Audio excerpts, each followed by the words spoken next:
राधे राधे मेरे प्यारे भाइयों बहनों माताओं व बंधुओं, संस्कार की बातें चैनल में आपका स्वागत है। बंधुओं, आज गुरुवार के दिन मैं आपके लिए लाई हूँ भगवान विष्णु की कथा। बंधुओं, मन में सच्ची निष्ठा, पूर्ण विश्वास अवश्य रखें और एकाग्र मन से ही इस कथा को सुने, ताकि आपकी हर इच्छा शीघ्र पूरी हो सके। बंधुओं, यदि आपने हमारे चैनल को अब तक सब्सक्राइब नहीं किया तो जरूर करें और बेल आइकन दबाना ना भूलें, ताकि आपको हमारी आने वाली सभी वीडियोस की जानकारी सबसे पहले हो सके। बंधुओं, वीडियो को पूरी सुनने के बाद कमेंट बॉक्स में जय विष्णु भगवान जरूर लिखें। बोलो विष्णु भगवान की जय हो। भगवान विष्णु कहते हैं, राजन, कृकल वैश्य सब तीर्थों की यात्रा पूरी करके अपने साथियों के साथ बड़े आनंद से घर की ओर लौटे। वे सोचते थे, मेरा संसार में जन्म लेना सफल हो गया, मेरे सब पितर स्वर्ग को चले गए होंगे। वे इस प्रकार विचार कर ही रहे थे कि एक दिव्य रूपधारी विशाल काय पुरुष उनके पितामहों को प्रत्यक्ष रूप से बांधकर सामने प्रकट हुए और बोले, वैश्य, तुम्हारा पुण्य उत्तम नहीं है, तुम्हें तीर्थ यात्रा का फल नहीं मिला, तुमने व्यर्थ ही इतना परिश्रम किया।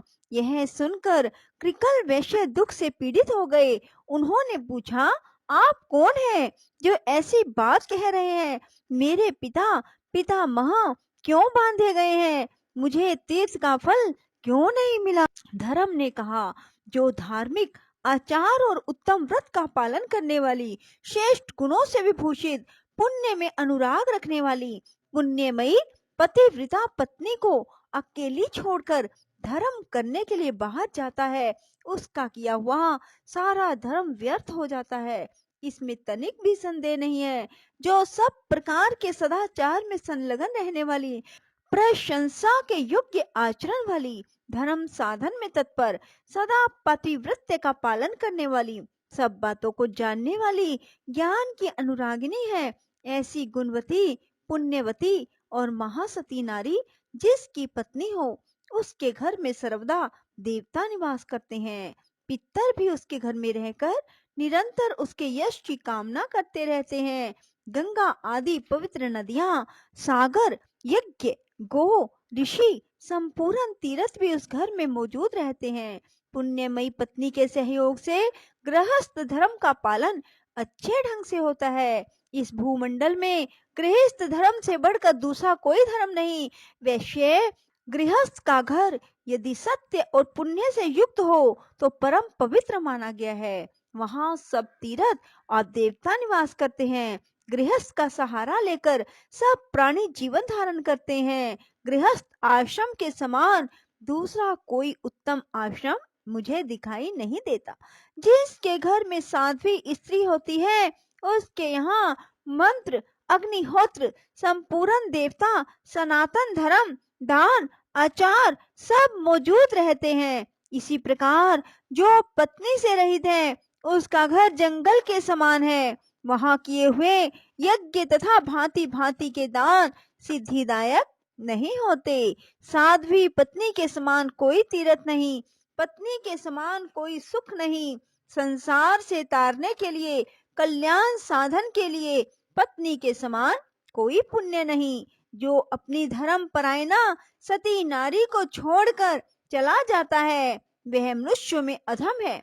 गृह धर्म का परित्याग करके तुम्हें धर्म का फल कहाँ मिलेगा?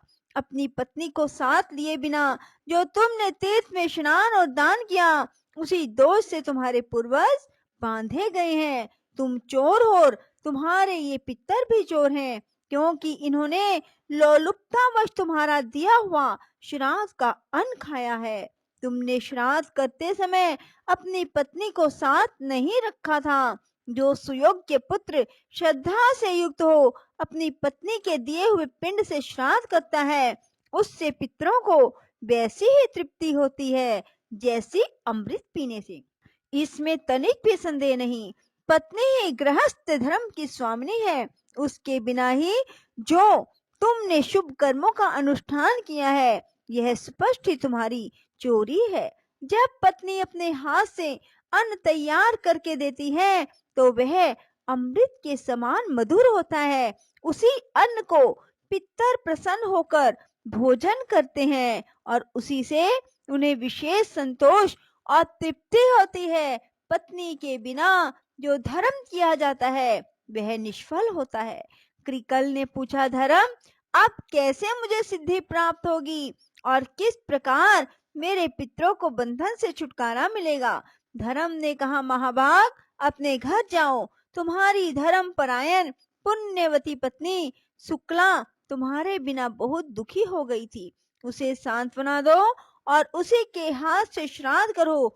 अपने घर पर ही पुण्य तीर्थों का स्मरण करते हुए तुम श्रेष्ठ देवताओं का पूजन करो।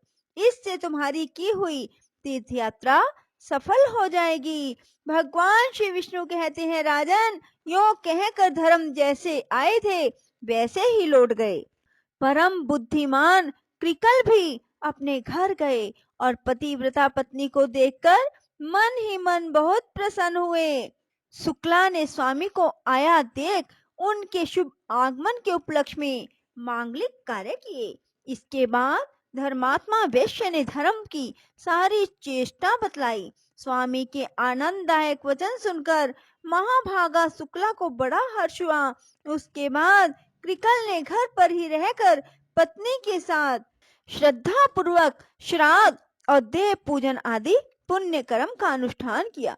इससे प्रसन्न होकर देवता, पितर और मुनिगण विमानों के द्वारा वहां आए और महात्मा कृकल और उसकी महानुभावा पत्नी दोनों की सराहना करने लगे। मैं, ब्रह्मा और महादेव जी भी अपनी अपनी देवी के साथ वहां गए। संपूर्ण देवता उस सती के सत्य से संतुष्ट थे। सब ने उन दोनों पति पत्नी से कहा, सुव्रत, तुम्हारा कल्याण हो, तुम अपनी पत्नी के साथ वर मांगो। कृकल ने पूछा, देववरों, मेरे किस पुण्य और तप के प्रसंग से पत्नी सहित मुझे वर देने को आप लोग पधारे हैं? इंद्र ने कहा, यह महाभागा शुक्ला सती है। इसके सत्य से संतुष्ट होकर हम लोग तुम्हें वर देना चाहते हैं। यह कहकर इंद्र ने उसके सतीत्व की परीक्षा का सारा वृतांत थोड़े में कह सुनाया। उसके सदाचार का महात्म सुनकर उसके स्वामी को बड़ी प्रसन्नता हुई। हर्ष उल्लास से कृकल के नेत्र डबडबा आए। धर्मात्मा वैश्य ने पत्नी के साथ समस्त देवताओं को बारंबार साष्टांग प्रणाम किया और कहा, महाभाग देवगण, आप सब लोग प्रसन्न हो। तीनों सनातन देवता ब्रह्मा, विष्णु, शिव हम पर संतुष्ट हो। अन्य जो पुण्य आत्मा ऋषि मुझ पर कृपा करके यहाँ पधारे हैं वे भी प्रसन्नता प्राप्त करें। मैं सदा भगवान की भक्ति करता रहूं। आप लोगों की कृपा से धर्म तथा सत्य में मेरा निरंतर अनुराग बना रहे। इसके बाद अंत में पत्नी और पितर के साथ मैं भगवान श्री विष्णु के धाम में जाना चाहता हूँ। देवता बोले, महाभाग एवं अस्तु, यह सब कुछ तुम्हें प्राप्त होगा। भगवान श्री विष्णु ने कहा, राजन, यह कहकर देवताओं ने उन दोनों पति पत्नी के ऊपर फूलों की वर्षा की, ललित, मधुर और पवित्र संगीत सुनाया।